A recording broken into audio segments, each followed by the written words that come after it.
Let me tell you a story about a dish that's fiery, tangy, and absolutely unforgettable. This is Vegetable Vindaloo.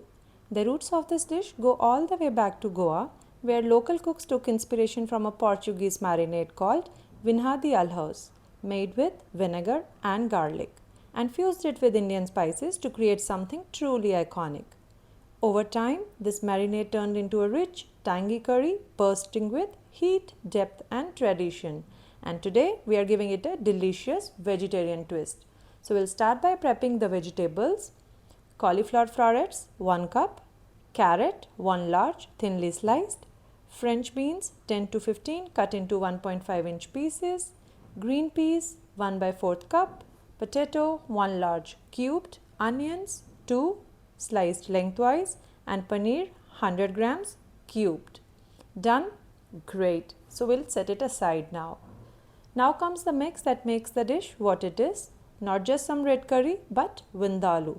So in a large mixing bowl, go in with 1 tablespoon mustard oil, 1 tablespoon red chili powder, 1/4 teaspoon turmeric powder, 1 teaspoon coriander powder, half teaspoon cumin powder, 1 teaspoon garam masala, 1 teaspoon salt, 10 to 12 garlic cloves, crushed, no shortcuts, just real crushed garlic, 2-inch ginger, freshly grated, 1 tablespoon white vinegar, the sour punch that defines vindaloo, and 1 tablespoon tamarind water, optional but adds such beautiful depth. Now give it a stir until it becomes a thick, fiery, punchy paste. Take a sniff, it should hit you with the tang, spice and boldness. To this masala base, add a smooth paste of 2 ripe tomatoes and 3 dried red chilies.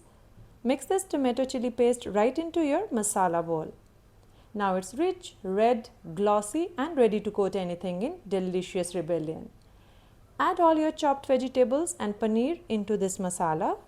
Toss, stir and coat until every piece is glowing with that deep red color.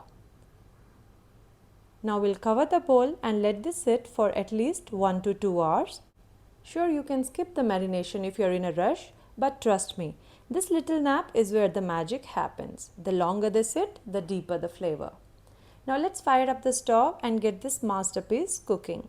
In a kadhai or deep pan, heat 2 tablespoons mustard oil, add 1 teaspoon mustard seeds and wait for that satisfying pop pop pop sound.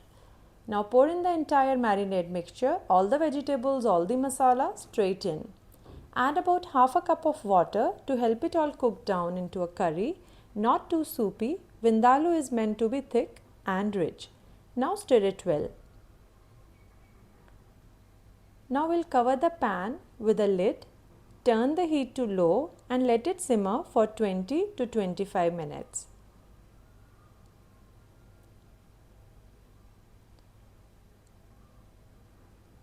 Open it occasionally, stir gently and let those vegetables soak in the flavor. You'll know it's done when the oil starts to rise to the surface just a bit. The vegetables are tender but still holding their shape. The color is deep and slightly smoky. Once cooked, we'll switch off the flame, scoop it into a bowl, top it off with a handful of fresh coriander leaves. Serve with steamed rice, jeera rice or hot fulkas. You have just made a vegetarian vindaloo, full of bold flavor, rich tradition and comforting warmth. It's the kind of dish that quietly speaks for itself. One bite in and you will wonder why this hasn't been a part of your regular cooking all along. So just give it a try and let me know in the comments.